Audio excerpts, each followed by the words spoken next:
show. It's the G&T Breakfast Show here on Pure West Radio. Loving it this morning, and I'm loving it. Why? Well, because we are talking sport with our very own Bill Carne. A very good morning to you, Bill. Good morning, Gina. Good morning, Tom. How are you both?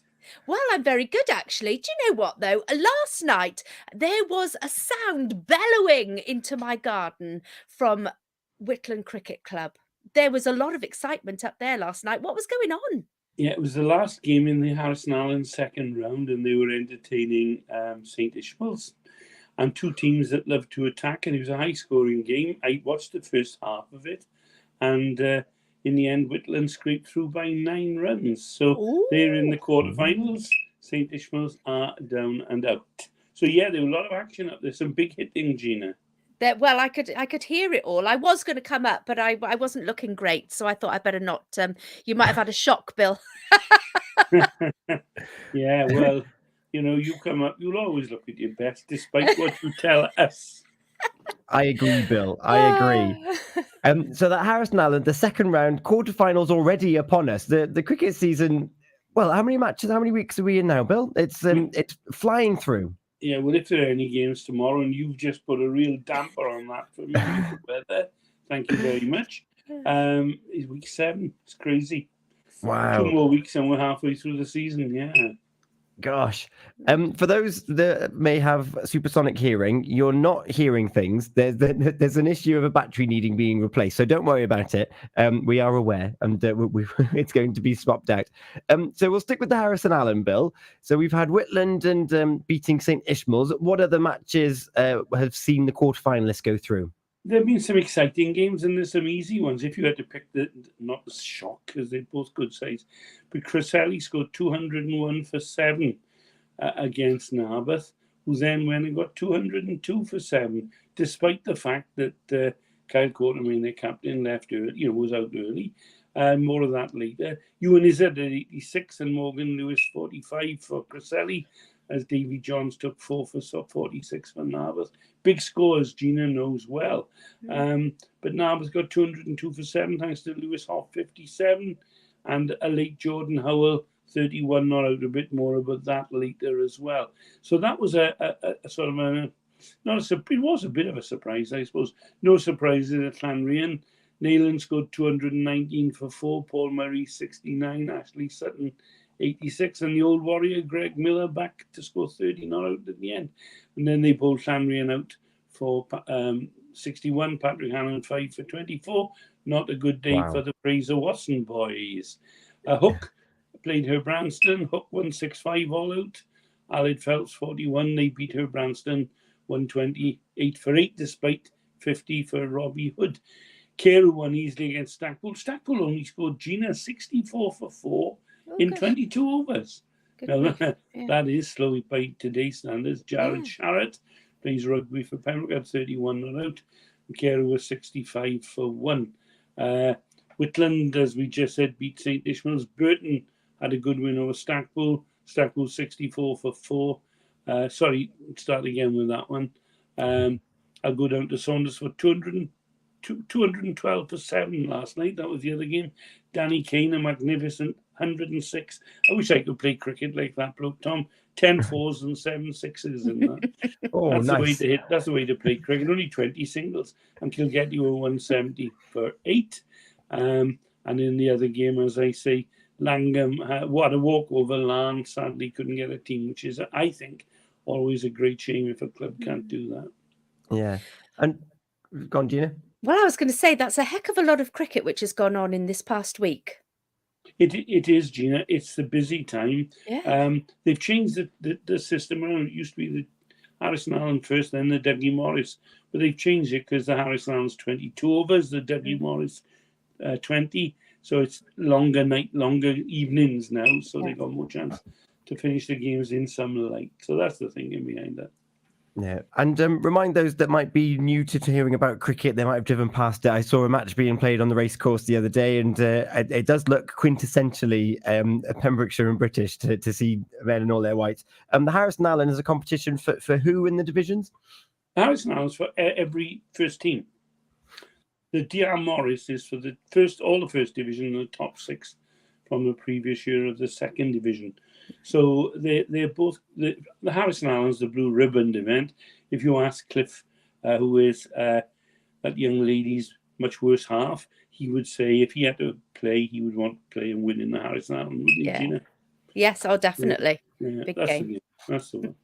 And to think those teams that have gone through in the second round, quarterfinals, semi-finals, final, it wraps up pretty quickly from here.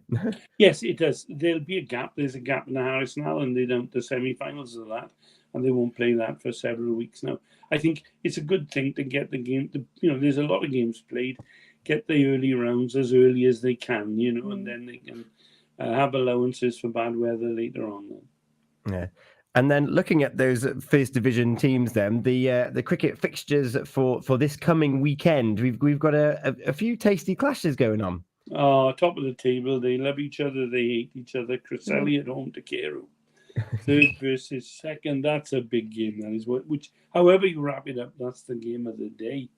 Burton and 10th and desperate need of points. They entertain Saundersfoot, who are 8th. Loreni are 4th at home to St. Ishmael's. Narberth, who are 5th and could be causing quite an impact.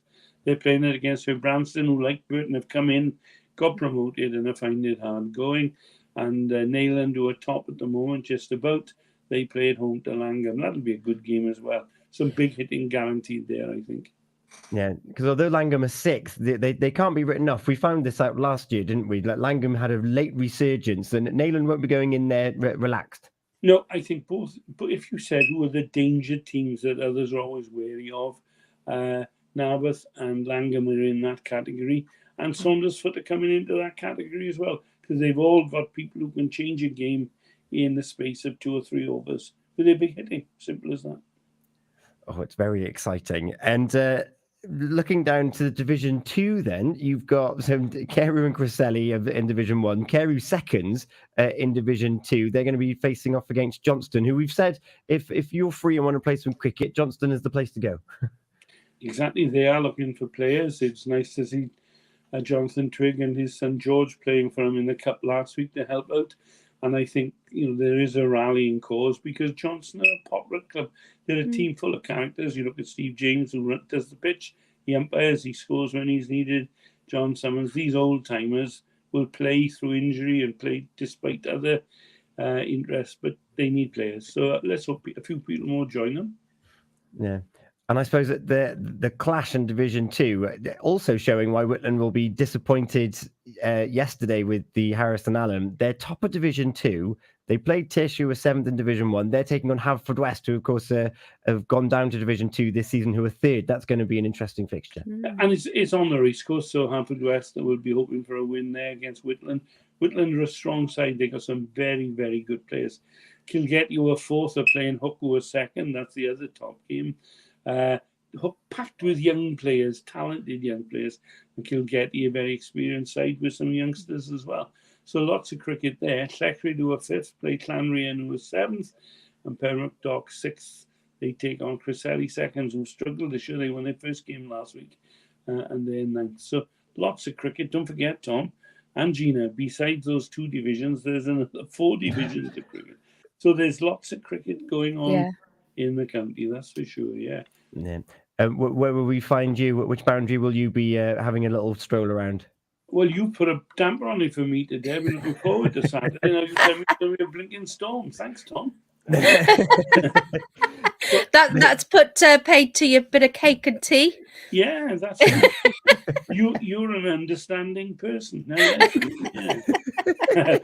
I would have gone to watch a bit of Neyland, and I probably would have gone to watch a bit of Haverfordwest as the home clubs. But we'll wait and see now.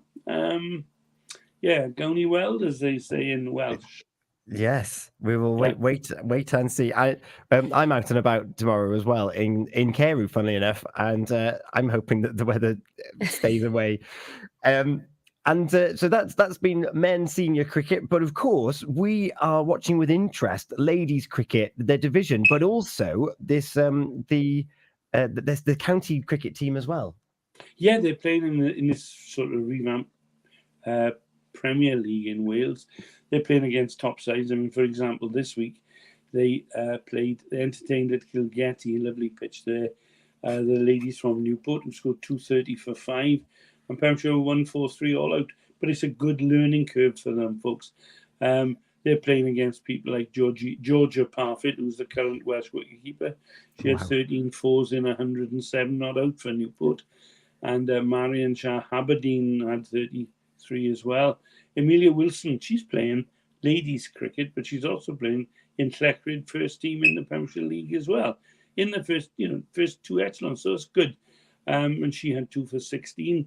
And when Pembrokeshire batted, Nia Williams had 53, 9 fours. But they say that Newport had 4 or 5 current Welsh or former Welsh players, like Fionn Wynne, who took the first 3 wickets for them when they played against the Pembrokeshire batting. And then in the cricket, it was the Clive Huxley Cup underway this week. Clive was a great character. He came to Pembrokeshire. He opened up a business. His daughter, Kath Adams, was in the first Welsh team to play. Clive was a member of MCC, very proud of him wearing his tie there. So it's nice that is held in his memory. And a remarkable score to start off with that. Burton 166 for 0, beat Kilgetty 92 for 6. Lucy Neal was 46 not out, but Elaine Scale is back in action. She had 81 not out. She'd be mad at me for saying she's a grandmother. She's got 2 daughters who play regularly senior cricket, and she's come back in to help out, and she's as brilliant as ever. When she was playing before, Elaine was far and away one of the best players. So it's nice to see Mrs. Scale back in action alongside her husband with the first team for Burton men. Perrott 127 for 7, lost to Harford West. 128 for 1. Lynn Ward had 57 there. Nia Williams again 39, and Sophie Jelly had 37 and out for Pembroke. And Whitland, the game was over very quickly there. In that game, Gina, you didn't hear much of that. No. Whitland 34 all out, Criselli 35 for 3. And for Criselli, Larry Williams was back playing. She's a good all-round sportswoman. 4 for 5, Lauren Davis, 3 for 11. The county ladies chairman from Criselli now plays for Carew, and Lucy Johnson batted well. Fleur Davis had 2 for 8 for Whitland, worth a mention. So, there's lots of women's cricket, and that is great because, it was on a downturn for a while, and now it's picked up again. Sam Roster has helped to revamp that, and my word, is there interest in that cricket now? Yes, there is. Mm-hmm. It's fantastic. And one thing which always comes back, this theme of how anyone can play for cricket regardless of your age, and as you just mentioned there with Elaine Scale of Burton, it really is an intergenerational family event. Absolutely, yeah. I think it's fantastic.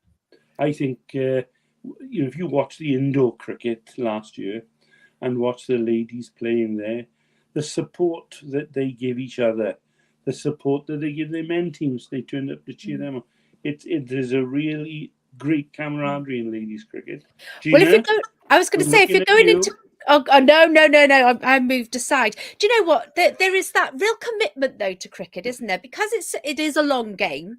You've got to be committed, and it is one of those, and it runs in the family. Cliff, I think he should get back playing, my hubby. Yes. My son, Oscar, he was a brilliant cricketer. He was a brilliant sportsman all round. But injury has stopped him. Yeah, that's what happens. And it's really, really sad because he was so good. And I do actually miss going to those games. However, we do have another little one in the running because I've got an 11-year-old and she is loving her cricket. So watch this space for her. Luckily, I hear she's following her mother and not her father. So. Oh dear. No, ladies' cricket is great fun, but very competitive as well. It's fabulous. Yeah. And you just mentioned Poppy there, 11 years old playing cricket. If you're in one of these villages, because it's not the big towns that actually dominate the cricket, which is right, I really like. You got Hook, you got Burton, you got St Ishmael's. If you're out and about in these smaller villages, most of these clubs now have got their all-star programs. They've got junior setups. If you've got someone interested in picking up a bat, then there's options there. Yeah, you're absolutely right, Tom. When you think of places like, say, Criselli, you'll have a job to find the village in Criselli. But they've got a superb setup. They've got in terms of equipment and ground. It's one of the best grounds in West Wales. perhaps in Wales. And you look at that, you look at the villages that run teams, some with 2 or 3 teams. And it's amazing. There is that great hoil, that great field for cricket in Pembrokeshire, no doubt about it. Yeah. I was walking around the racecourse just yesterday, and there was some batting practice in the nets, and I was like, "Oh, I wonder if they would let me to face the ball and just see if I can hit it." Well, I've never Tom, played. say who you are. Say, I'm Tom Dyer. It's your pathway to the stars, mate. It is. You'll be surprised how rarely that works. Who? You'll have them bowling round your ears. They'd be like, right, I've heard this bloke. He can do everything. Yeah, Try this, mate. That's what you've got to watch. 2 years ago, they said to me in Haverfordwest, come on, have a go. Show you. You're always on about when you were batting. Show what you can do. I keep doing that with Fraser. And they had the bowling machine on. But I made sure that the person who was arming that bowling machine for me was the person I trusted, because they would think it's good fun to turn that up to, say, 90 or 95 or 100 mile an hour without thinking of the consequences. They're all done in fun. Yeah. But if you haven't played and you haven't got a helmet on and you haven't got a box on, then my word, that's a danger. So if ever you go, Tom, ask for someone sensible to set up the bowling machine for you. I'll do it. Noted. Yeah. He would, exactly, yeah. That. You know me well. Yeah. We focused a lot on the cricket. It's like we're nearly at the halfway point of that cricket season. But Bill, you've been catching up with some other sporting snippets around the county as well. Yeah, it's lovely. What I love about cricket and other sports as well is that humour. I went out at Whitland last night talking to Tony Bowen, who is one of the greatest characters in local rugby. He played for Whitland and Pembrokeshire. He played for Llanelli till a terrible injury stopped a very promising career at that high level. And at 81, he still cuts the pitch every week at Whitland Rugby. Until they got an electronic scoreboard, he always manned the scoreboard as well at every game in his county blazer, looking resplendent. I saw him last night, and I said, "How's things?" And he's a bit sick because the day before he'd been cutting the grass, and he committed the cardinal sin of missing a stone, hitting a stone, and putting the mower out of action. And he's distraught now. His wife, he says it's because, the club will be mad with him. His wife says it's because he's got no excuse now to get out of the house and spend 3 hours sitting on a mower.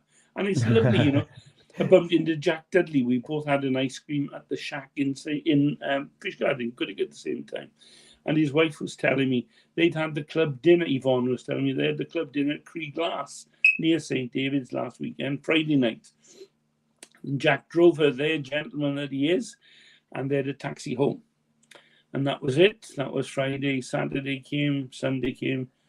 And Yvonne said, "No, when are you going to pick up the car from Cree Glass?" And he'd totally forgotten that he'd left it there. Now, that could only happen in rugby. It could only happen in St. David's, and it could only happen to Jack Dudley. But if you wanted the quirks, as well, Kyle Quartermain, I mentioned, and he's pointed, but Kyle Quartermain is the Narberth captain this year. He was telling me last night, don't keep on about it, Bill. But he's a fiery character, a real firebrand. And he's been in amazing form, and he's led the team well. And he was playing in the Harrison Allen this week against Criselli. Desperate to show how good he was. He's in the county team this weekend. Well done, Kyle. And he got run out without facing a ball. He came in. He was at the bowler's end. Richard Adams hit the ball out. There was a bit of a misunderstanding, which left Kyle in the middle of the pitch, run out by about 5 yards. Now, a measure of the boy. He's lovely. I said to Richard Howell, who was watching, did he throw his bat at the, in temper? Oh, yes, he said, but he made sure this year the door was open. And I thought, that's okay then, that's fine. And in the same game then, Jordan Howell, who's at Narberth, he has been out for 4 or 5 weeks with a nasty little injury. And he came back in that game, accidental collision with the bowler. The bat handle bent. Bat handle went into his ribs with such force that he bent the handle. It's finished. The bat is finished. And of course, the bowler was a great sportsman, was very apologetic. But Jordan managed to bat on in great pain, and he saw them to victory. But the next, Richard, his dad, took him to accident emergency overnight, 2 broken ribs. So he's out again now. And last night, he was showing me the bruise. And I've never seen such a bruise in all my life because there's a lump with it as well. And as you both know, there's nothing you can do with ribs. You just got Not with ribs, yeah. You can't strap them up well. So it shows that, even cricket, you can get injured accidentally, But some nice little stories from around the county there.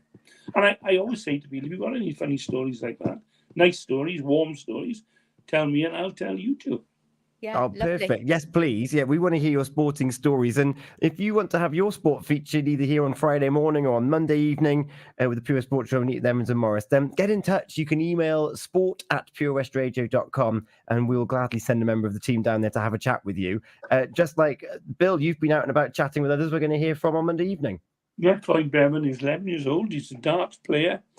His parents or his family quite rightly contacted you and said, can anyone just have a chat to him because he's doing so well in darts, which is unusual for an 11-year-old. You dispatched me promptly over to talk to him. I took him on and lost, of course, 11 years old. And already he's beaten Mervyn King, who's been on television for many years, and Steve Beaton, who's a former world champion. And he just lost narrowly to Wayne Mardle, who's now, I think, one of the best commentators on the game, who also played in the semi-finals of the World Cup.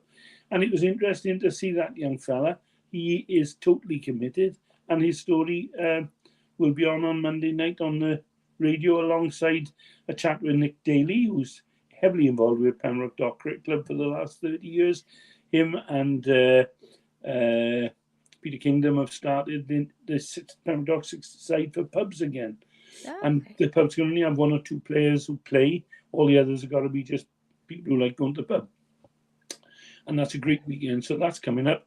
And I'm talking to Jack Dudley about his thoughts on the promotion issues we've talked about, Tom, with clubs getting relegated rather than promoted and not getting promoted. So, and that's when Yvonne told me about Jack's forgetting the car.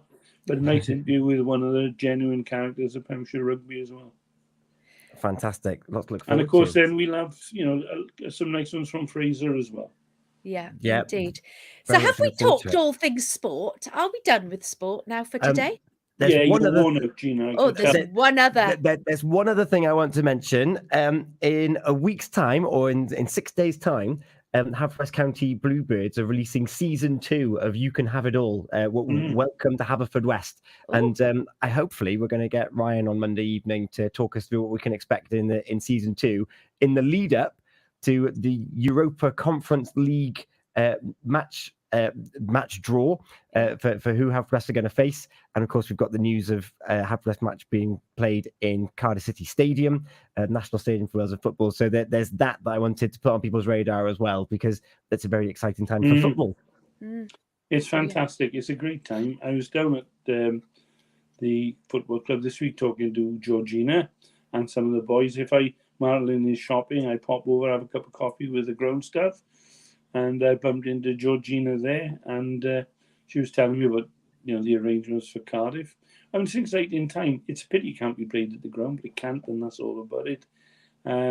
So I hope all roads will lead to that stadium in Cardiff at Leckwith, ready to cheer the Bluebirds on that particular night, whoever they get drawn against. Oh, it's so exciting. Gina, over to you. Well, I was going to say, we've heard stories of sport. Now then, there's one story I want to hear about your choice this week for our Feel Good Friday tune. It's never just, I'd like to have that played. There's always some story behind it, Bill. So I'm hoping you've got a good story for us today. Well, the one I picked today, Marilyn and I were driving back from San Harry down the M4, and this song came up, and I love it, and I haven't heard it for a long time. It came out in 1960, and it was by the Shirelles. And they were the first, really, of the girl pop groups who came out on the Motown sound, really. That was they were the first before the Chiffons, the Supremes, who everybody knows, Martha and the Vandellas, and it went straight to #1 in 1960. And it's called Will You Love Me Tomorrow? Oh. And I think it's a great sing-along song. I'll be singing along now. Luckily, you'll have got rid of me by now. we might just keep you on for good measure, Bill. Yeah, I could do that. Yeah. As ever, that's my song. Amazing. As ever, Bill, thank you so much for your time and commitment. And if people want to read the roundups and get all the latest scores, where can they head to? PembrokeshireSport.co.uk. They're all up there already, Tom. What makes me laugh, I must have a little chunter at the newspapers. I always put one little tiny mistake in someone's name. And guess what? When they pop up on several local newspapers, the scores and the scorers, they just happen to have the same misspelling of that name. What are the chances? Yeah, and I just say, why don't they put a bit of effort into it? We do. We take pride in what we do. And they just copy. It's sad. It saddens me. It doesn't make me mad. It just saddens me. Yeah. Well, we're lucky. We get the spoils of that passion as well. Thank you so much for your passion again here this Friday morning, Bill. Enjoy the weekend. I hope this weather warning dissipates like the clouds, and we'll hear from you again next Friday. Look forward to that. And Gina, you take care of that young fella at home there and your little ones. Yeah, Have will a nice do. weekend. Try and stay dry. Yes, indeed. It's Feel Good Friday.